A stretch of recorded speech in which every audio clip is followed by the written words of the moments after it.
A few months ago, at the very beginning of the coronavirus scare and shutdown, I stood in this very spot and I warned that there is a campaign of fear underlying all this, which of course is of the devil.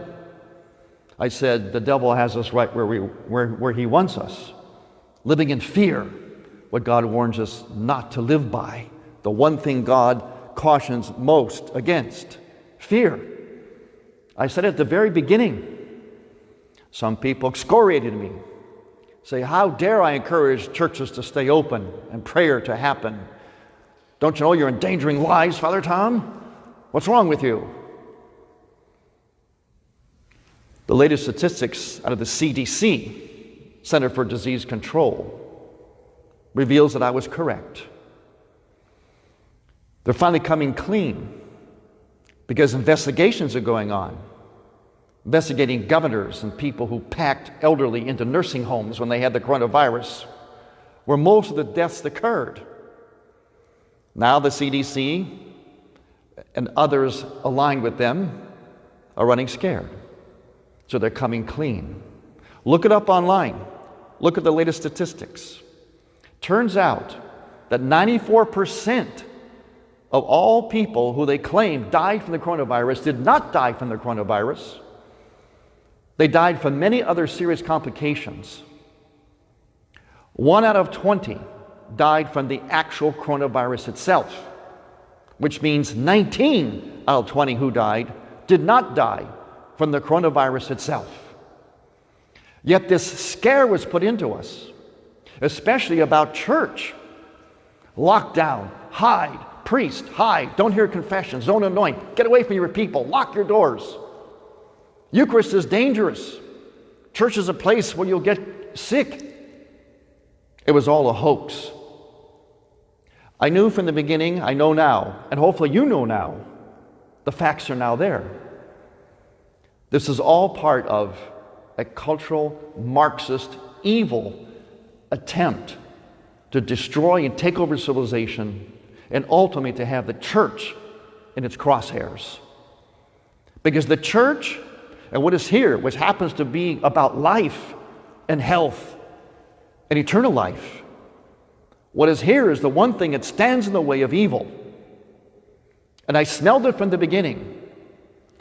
From the very beginning, our discernment as church, because we have a unique mission, us and only us. That mission is eternal life, something that lasts forever. You can't get more real than that. Our discernment should have given this pride of place. But we were told through fear and false reporting, the hoax, that this was not important. This should have been important, and yes, the church and our compassion would fit the earthly existence in there too, in the discernment. We would be concerned about health and so on, yes. But this would have been the greater concern. This would have been the thing to preserve first.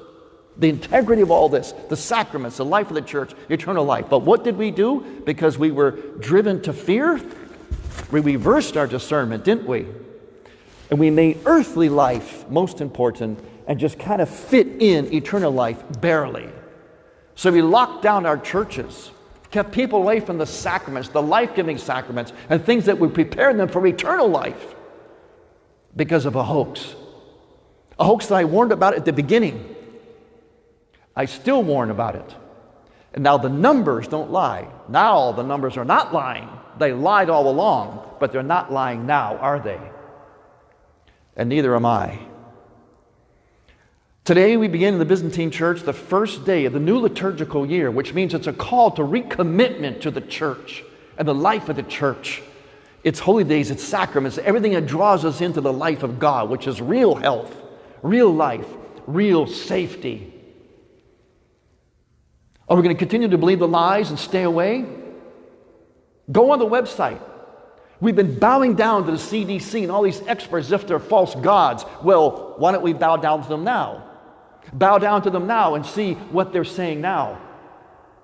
And they're proving that I was right. Ultimately, this was a pandemic of fear, rooted in the work of the devil. to destroy civilization, destroy the church, and to keep you from the life-giving sacraments. It's made fools out of all of us, especially church leaders. So now I ask church leaders, bishops, priests, all of you, will you now start to push back like I've been doing all along and will continue to do, and stand up for what is right and preach what is right and not be afraid? Come back to the churches. Come back to where it's truly safe. Don't believe the lies, or you're still going to believe the lies. Recommit to where truth and life really exists.